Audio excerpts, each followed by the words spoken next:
What's happening, peeps? My name is GokiGod, and in this video I thought I would talk about Battlefront 2 because dang, do we have a lot of new information on that game. So obviously a huge amount of information dropped at the EA Play event, which was just before E3, including a gameplay trailer and actually a lot of people dropping gameplay on YouTube. So there were a few chosen people who were lucky enough to be shipped overseas to actually play the game. So I want to talk about that. I want to talk about my original video as well and a lot of the concerns and hopes that I had for the new game. I might touch lightly on the campaign, but we're mostly going to focus on the multiplayer. So first and foremost, it seems like DICE has listened to the community and really tried to make this game better than the original in just about every single department. So if you weren't a fan of the original game and you had issues with its more casual approach, then potentially this game is going to turn things around and hopefully provide you the experience that you were wanting the first time round. So let's talk about the trailer. So the first trailer that we saw for Battlefront 2 was mainly cinematic, and it covered a lot of campaign, and it showed a lot of cool stuff, but it didn't really show any gameplay. Now this trailer is labeled the gameplay trailer, and while it does show a lot of gameplay, it also shows a lot of cinematics.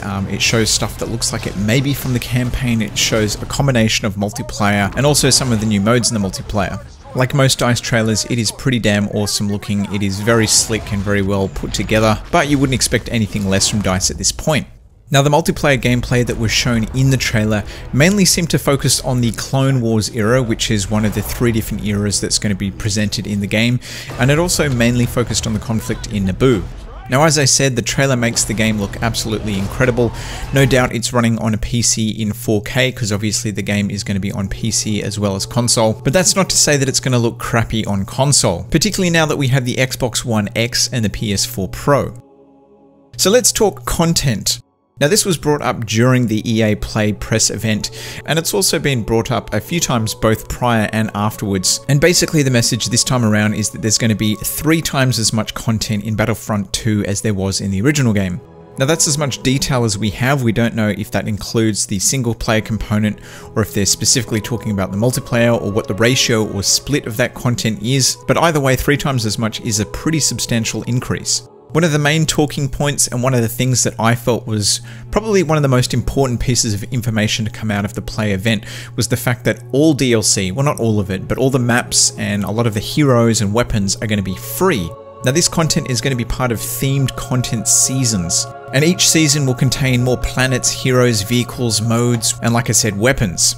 And if you want proof that this is going to be the case, to quote the Star Wars Battlefront 2 site, every player who owns Star Wars Battlefront 2 will have access to the same iconic characters, planetary conflicts, sleek starfighters, and epic space battles throughout the entirety of the post-release support period. Now that is very exciting, and apparently it kicks off in December, and the first DLC, the first free DLC, is going to be from The Last Jedi, which obviously makes a lot of sense because that's when the film is coming out. And there's going to be a new planet which is featured in that movie, and we're also going to get a chance to play Finn and Captain Phasma.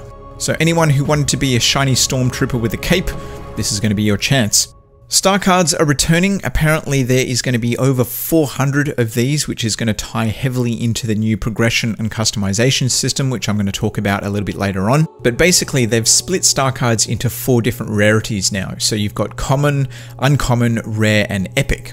Now on one hand, this does sound really interesting. I've got no idea how they plan to balance all those different star cards, but there is also the possibility for things to go tits up here. So depending on the loot system and depending on how they plan to implement microtransactions, I can see that star cards being part of this and being purchased through some sort of RNG system. Hopefully it's possible to attain all star cards through a certain or a specific amount of playtime. I really hope that it's not a Call of Duty type system where regardless of how much you play or how much you pay, that the chances of getting certain star cards is absolutely impossible. And this is certainly a big question mark and something that hasn't been answered yet.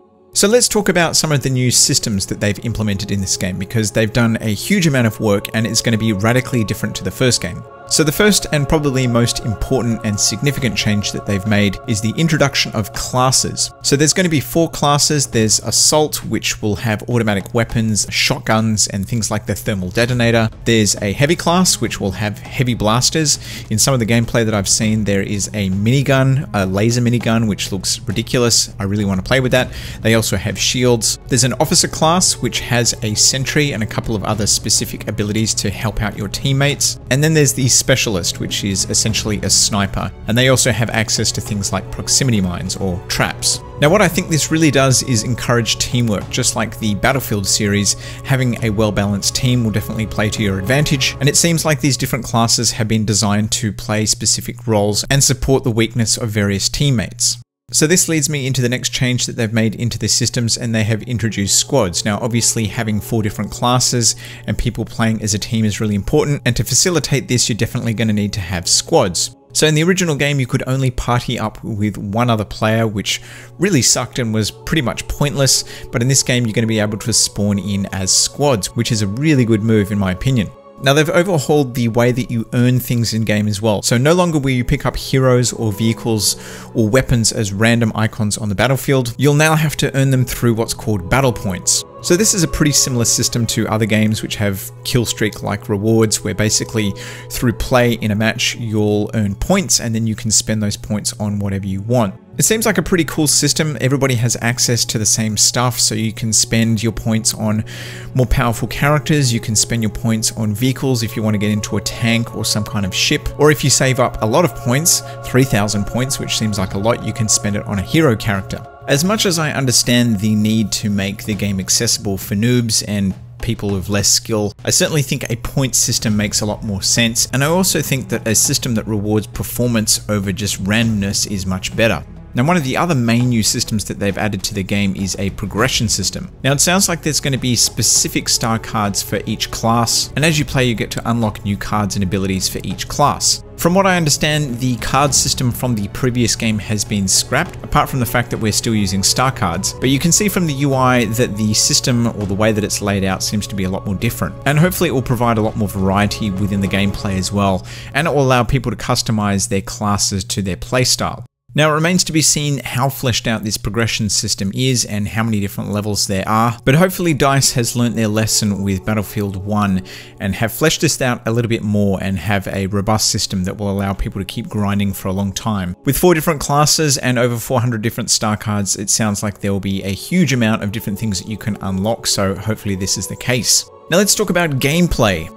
Like I mentioned earlier, we've only seen gameplay from the Clone Wars era, and we've only seen gameplay from the Naboo map. The one thing that stands out to me, not so much in the trailer but from the various gameplay that people have uploaded, is most people seem to be playing in the third person, which is a little bit disappointing. Now from what I understand, the first person mode has been changed so that aiming down sights does give you an advantage. Weapons apparently have recoil and are more distinct between the different classes, and apparently aiming down sights will give you an advantage over firing from the hip.